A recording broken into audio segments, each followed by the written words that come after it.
The Nevada sun blazed mercilessly over the SEAL training compound's cracked concrete shooting range, heat waves dancing like ghosts above the scorched earth. As 24 of the nation's most hardened Navy SEAL candidates lined up in formation, their shirts soaked through with sweat, boots planted in dust, each man sharp-eyed and muscle-bound, ready for the day's test of precision and nerve. But none of them noticed the old man slowly approaching from the far gate, his frame stiff but not weak, his steps slow but not unsure, wearing a faded olive-drab jacket that had clearly seen more wars than their entire generation combined, a cap low over his weathered brow, and eyes that scanned the range not with curiosity, but with memory-haunted memory, as if he'd stood on grounds just like this one 100 times in 100 places no one dared speak about. The trainees laughed, flexed, and teased one another, trying to mask their nerves. And when the old man stepped closer, one of them, a cocky 22-year-old named Pike, smirked and muttered, "Looks like someone wandered off from story time at the retirement home," drawing chuckles from others who didn't realize they were standing in the presence of a legend, a ghost from a chapter of history declassified to print. A man who had once carried more weight in a glance than most generals could command in a room.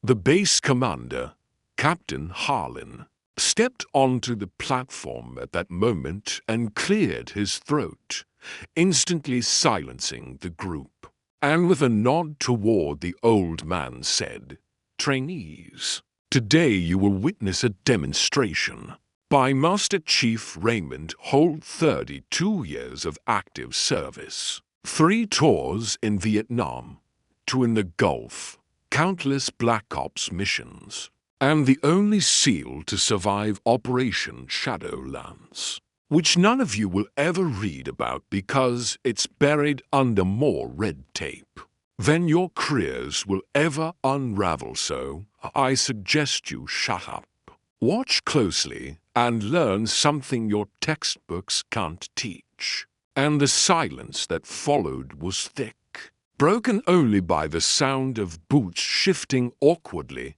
and pride draining from flushed faces, while the old man stepped forward, took the offered rifle from Harlan's hands without a word, his fingers moving with calm, precise efficiency, checking the chamber, adjusting the sights, and then raising the weapon with a stillness that didn't tremble, didn't hesitate, didn't even blink. He fired 6 times in 7 seconds, and when the dust cleared, the target 400 yards downrange bore 6 perfect holes forming a line, so straight it looked drawn by a machine, not a man.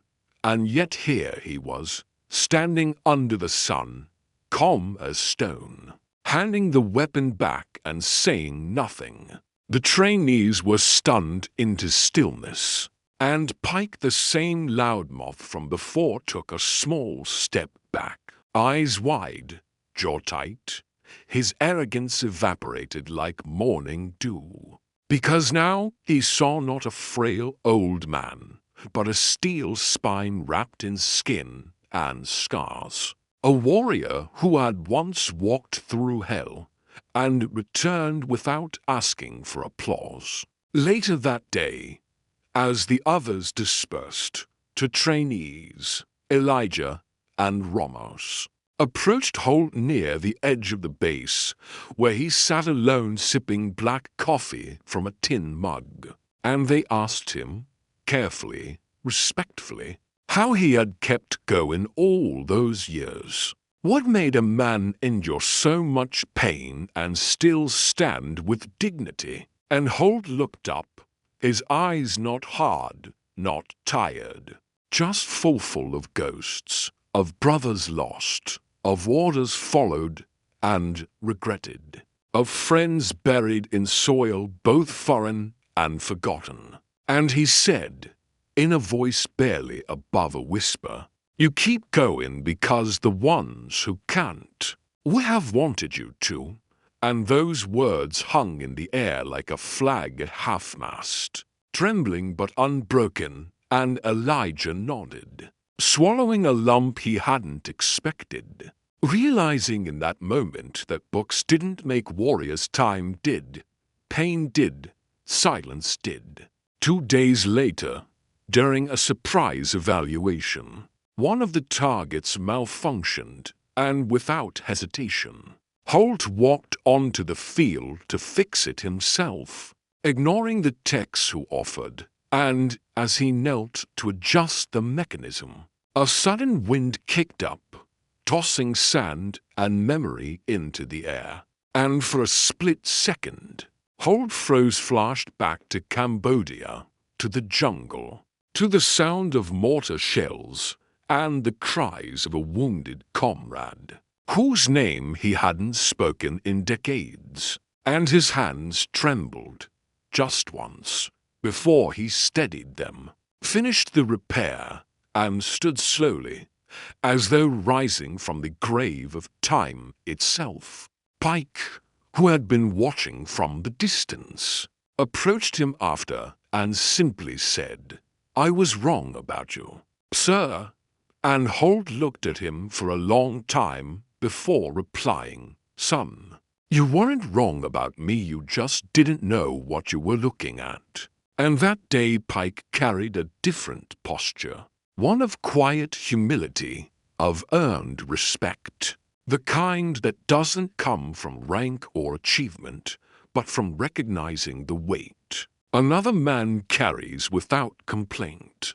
On Holt's last day at the base, the entire unit gathered, unprompted, forming to lines that stretched from the barracks to the gates, saluting as he walked between them, not with pride or formality, but with reverence. And when he reached the end, Harlan handed him a folded flag, one that had once draped over a casket of a fallen brother, one Holt had carried with him through for continents and 30 years. And Holt took it with shaking hands, not from age, but from the flood of memory and honor that no ceremony could ever fully capture. He turned to the men and said, "If you forget everything else, remember this. Medals fade, muscles fade. Even memory fades, but character doesn't." And with that, he walked off the base for the last time, the wind catching the edge of his jacket like a salute from the sky, leaving behind not just a legacy, but a lesson burned into every heart that stood witness that day. And long after he disappeared into the desert sun, the recruits spoke of him not as a relic of war, but as the kind of man they hoped to become if they were ever lucky enough to grow old with their soul intact.